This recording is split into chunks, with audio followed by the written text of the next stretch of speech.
慢性的肺病，去年是国人十大死因的第8名。国内一份上新的肺病病人照护调查就指出讲，这款肺病病人佮有心血管疾病比例是超过60%，引起急性心血管疾病风险嘛增加4.6倍。健保署嘛宣布讲，明年开始会投入2500万来增加照顾的费用。一个67岁的人有带肺部慢性发炎、低速脱气的症头，昨日因为胸恶化挂急诊，想袂到出院无到1礼拜，伫路边因为胸坎窒窒，喘气真串转分气，送去病院。了后发现是因为肺脱气合并心脏衰竭，加在紧急治疗，命才扣回来。我们 COPD 恶化的时候，有时是用病毒，然后其他原因恶化，然后那些激素也会跟心脏出问题的时候的。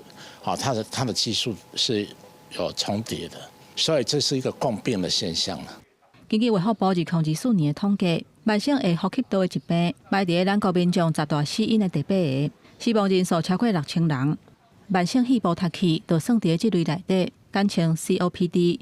目前国内上新有关照护慢性肺部脱气的患者的调查嘛出来，国内15间病院拢总1240个 COPD 的患者内底。上时有心血管疾病超过60%，英国捌有急性恶化情形的心血管事件风险是亚关4.6倍。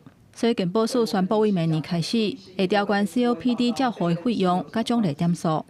明年的1月1号，我们在所谓 COPD 论值计酬方案预计确定会实施，是大概挹注2500万。健保署统计，目前治疗 COPD 的患者差不多有30万人，治疗下久的有60万人，加起来得要100万人，拢是 COPD 高风险的族群。另外，呼吁民众，若是有长期咳嗽、喘气有困难等等的症状，都要量早去予医生检查。嘛建议爱解分，避免相关的症头一个手做伙举起来，来降低重症甲死亡的风险。记者综合报道。